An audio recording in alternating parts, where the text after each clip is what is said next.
Hey folks, I am Jay, welcome to Who Made Heroes. This is a really quick video just to announce that my next video series is going to be based on SoloDark, the supplement for Shadowdark, which is designed specifically to help people run solo RPGs. I've been humming and hawing about what to run after the recent video series which ran through the adventure The Call of Starsong Tower from Mike Shea's Ruins of the Grendelroot. But I'm finding that running 3 characters from the 5e system in the solo fashion is a little bit complicated. And so I'm wanting to step back. I may come back to that, but I would like to step back and just try something a little simpler. So when Kelsey Dion announced that SoloDark had come out about 2 weeks ago, I thought that this would be a great opportunity to try out SoloDark and for me to try out Shadowdark, because while I have the Shadowdark book, I haven't had an opportunity to play it with a group. And with SoloDark coming out, and did I mention it's free? Thanks, Kelsey, amazing. This is a perfect opportunity to try both Shadowdark and try a simpler solo RPG system with SoloDark.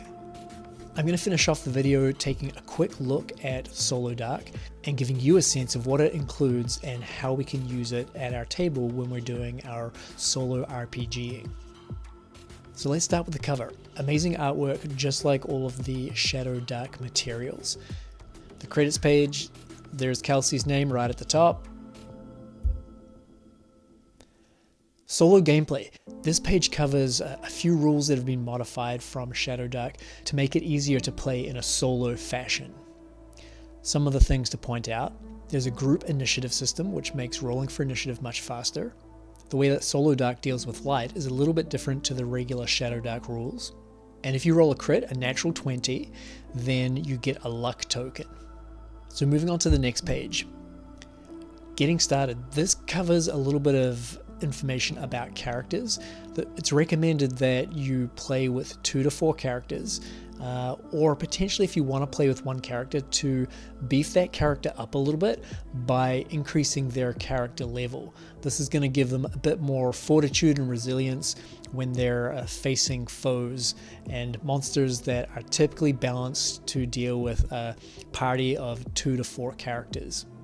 Here are some great examples of people that are doing solo role-playing on YouTube, in blogs, on podcasts. I highly recommend Me, Myself, and Die by Trevor Duval, the best solo actual play RPG on YouTube, in my opinion. Something that I've recently started listening to since getting SoloDark is the Lone Adventurer podcast. Excellent drama and narration, a really strong story.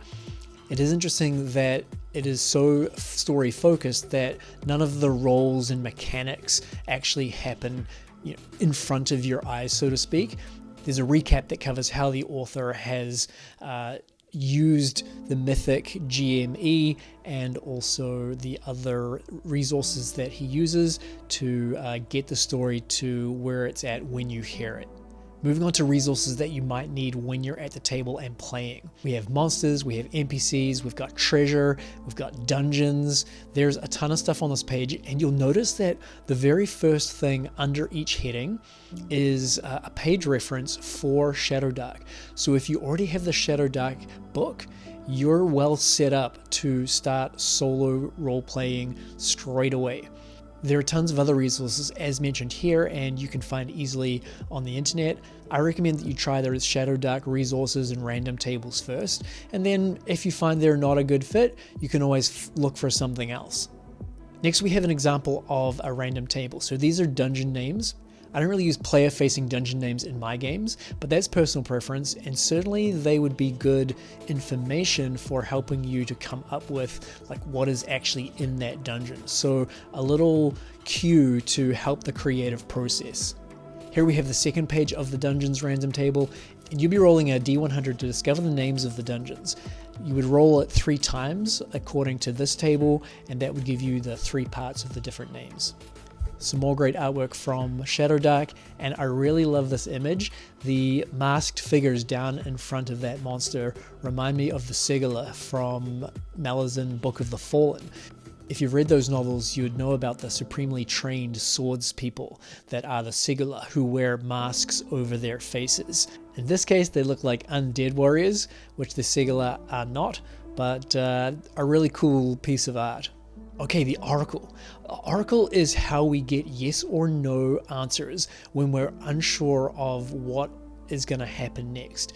So if we need to answer a question, we're not sure creatively what the answer would be, or we want to surprise ourselves as the player, then we can frame a question and ask for a yes or no answer. Usually we would do this with a positive framing, such as, are there orcs in this room? Rather than, are there no orcs in this room? So we ask with that positive phrasing, and then we roll to get a yes or no answer. And here's the Oracle itself. Again, I love how simple this is, because if you've used Mythic GME, you notice that this is way more simple. And I love Mythic, but like Kelsey mentions in one of her videos, it just was difficult for me to get my head around, and I'm pretty new to solo RPGing. I'm pretty new to using emulators or oracles, so I'm really looking forward to using this simple system. It's a d20, you roll it. If you get from 1 to 9, then it's a no answer. If you get a 10, there's a twist. And if you get an 11 to 20, then it's a yes answer. Now, something to remember is that if you roll a 1 or a 20, so a crit, then it's an extreme no for a 1 or an extreme yes for a 20. And this allows us to provide some sort of extra detail or nuance to that answer, and to change things a little bit, to make it a little bit more extra, a little bit more dramatic. And following the Oracle, we have prompts.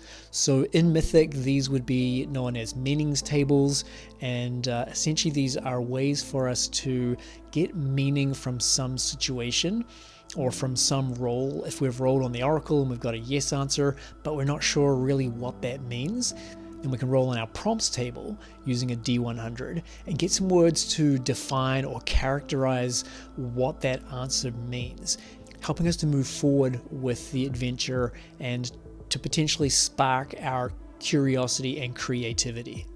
Here's the second page of prompts. Again, we're rolling a D100, and depending on the result, we would find the answer either on the first page or the second page. And of course, a really nice piece of art to finish with. That's the end of our video for today, and I want to just take a moment to say thank you so much, Kelsey Dion and Arcane Library. This is a fantastic free resource. I would put in a plug for Kelsey. If you'd like a nice printed zine version of SoloDark, they are taking pre-orders right now, so head over to Arcane Library's website and get your order in. But remember, this resource is completely free if you want to just go ahead and download it from their website. That's it for today. Thanks so much for watching. Looking forward to bringing you a SoloDark actual play with Lego very soon from Homemade Heroes. If you're enjoying the content, please go ahead and like, subscribe, and leave a comment below. We'd love to hear from you. Thanks, folks.